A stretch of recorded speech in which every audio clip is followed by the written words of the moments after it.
trouble again.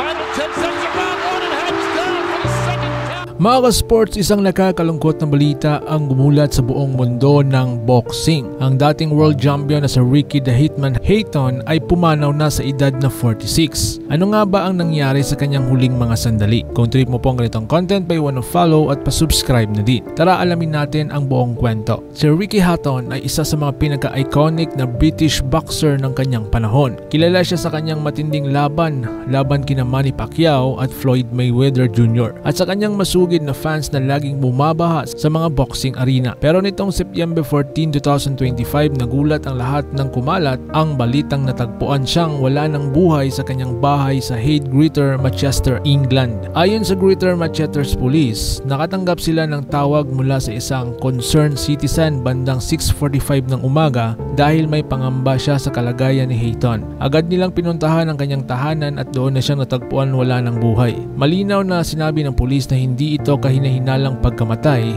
ibig sabihin na walang foul play na nasangkot. Hanggang ngayon, hindi pa rin inilalabas ang opisyal na sanhi ng kanyang pagkamatay, kaya madami ang nagtatanong ano nga ba talaga ang nangyari. Nakakagulat dahil ilang araw bago siya pumanaw, naglabas pa si Hayton ng video sa kanyang social media na kung saan makikita siyang nagtitraining, tumatakbo sa treadmill at nagbubuhat bilang paghahanda sa kanyang nakakatakdang comeback fight. Inanunsyo niya na babalik daw siya sa ring ngayong Disyembre 2, 2025 sa Dubai kontra sa fighter na si Elsa Alda. Excited pa ang kanyang fans dahil kahit 46 years old na siya, mukhang seryoso siyang bumalik at ipinapakita niya na nasa maayos pa siyang kondisyon. Kaya naman malaking gulat at lungkot ang naramdaman ng lahat nang biglang lumabas ang balitang pumanaw na siya. Napakadaming boxing legends at fans mula sa buong mundo ang agad na nagbigay ng tribute. Ang ilan sa kanyang dating nakalaban kabilang na si Manny Pacquiao ay nagpahayag ng pakikiramay. Ang kanyang mga tagahanga sa UK ay nagdadalamhati dahil si Hayton ay isa sa mga boksingerong pinakamamahal nila. Hindi lang dahil sa kanyang agresibong fighting style kundi dahil sa kanyang down-to-earth na personalidad. Kilala siya bilang the People's Champion sa England dahil nga sa kanyang malapit na koneksyon sa mga fans. Si Hayton ay may record na 45 wins at 3 loss sa kanyang professional boxing career. Naging world champion siya sa 2 weight division at isa sa pinakamalaking bituin ng British boxing noong 2000s. Maliban sa laban niya kina Mayweather at Pacquiao, tinandaan siya ng fans bilang isa sa mandirigmang walang inuurungan. Ang kanyang estilo at tapang sa ring ay nagbigay ng inspirasyon sa maraming batang boksingero sa UK at sa buong mundo. Kaya mga ka-sports, tunay na isang malungkot na araw para sa boxing.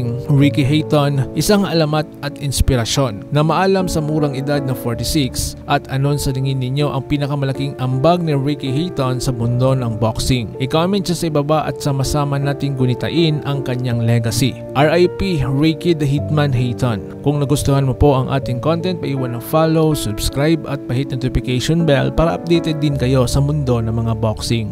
So paano, ingat po kayo.